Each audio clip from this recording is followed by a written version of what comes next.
Esselamu Aleyküm.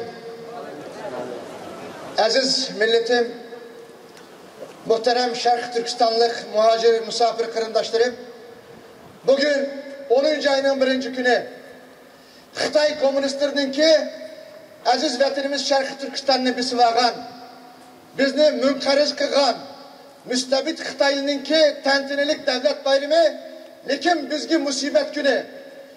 Biz inşallah dünyanın her bir yerlerdeki teşkilatlarımızın tirişçanlığı veren, nurgun zeminlerde vatanımızın müstakillik için namayiş edip birilevatıdı. Bugün İstanbul'daki teşkilatlarımızın orunlaştırışı veren bu yığınımızga hoş geldiniz. Muhterem Tekbir! Tekbir! Muhterem kırındaşlar, bizge dinimizdeki buyruğu, birlikte rahmet, ayrılıkta azap degenliki üçün.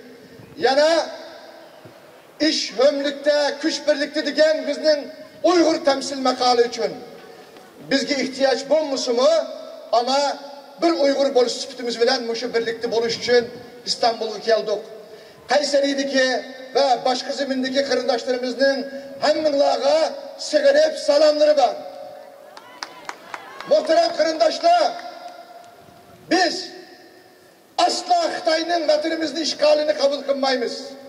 Kaçangıcı vatan müstakil boğucu. Kaçangıcı Şarkı Türkistan Cumhuriyeti kurulgucu. Kaçangıcı ay yıldızlık kök bayrakımız vatanımızda laf edigici. Muhterem kırındaşlar, aziz halkım, şunu Xitay yakşı bilsin ki bugün vatandaki kırındaşlarımızı turmuğa, lagırgı solap, ularını yoktu mendisi mi? Asla yoktanmaydı. Bizden Allah'ımız var, Rabbimiz var, hak bir davanın ilgisi, bizim hakkımızda Türk dünyası, İslam dünyası var. Bu ne? Yıkındı kıravatımız. Hürmetli kırındaşlar, Xitay'ın hiç kaçan Türkiye, hiç kaçan Müslüman'a, hiç kaçan Türkiye'ye dost bombayda kanlıkını Türkiye mi yakşı biliklik?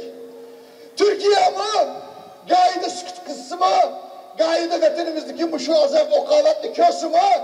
Halkara siyaset, diplomasiye diyen muşu ustup bile sıkıntısı mı?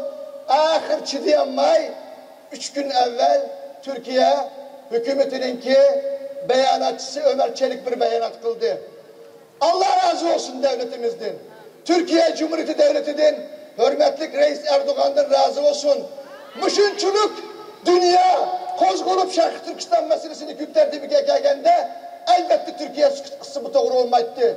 Hakkın, adaletinin ve mazlumluğun tarafında bulunan hürmetlik Reis Erdoğan ve hükümeti Xitay'a naiti sılık sipahi, naiti diplomatik bir nezaket veren Şarkı Türkistan meselesinde igizga asımı yukarıda Ömer Konvocu degendek Xitay Türkiye'nin en küçük itirazına takavvul kılanmaklık.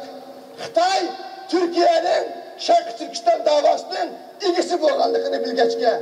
İnşallah hürmetli kırındaşlar şunu deymen, birleşeylok, ittifaklaşaylok, Allah yolunda birleşeylok, bizde birleşme yol yok. Şunun için, birlik için bugün keşte İstanbul'daki bütün teşkilatlarımızı çağırdık. Bu çağırgımızda hem teşkilatlarımız, hem dini alimlerimiz, hem profesör, doktor katarlık ziyalarımız, jütçonlarımız, hemmisi yakşı kayıt kıldı, hemmisinin Allah razı olsun. Biz birleşken vaktimizde Allah bizge yardım kıldı. Allah ne dedi? İşki benden, men için bir yer gelse, üçüncüsü men dolu men diyen bir Rabbimiz var.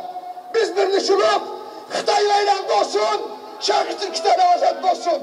Esselamu Aleyküm ve Rahmetullah. Rahmet. Allahu Ekber.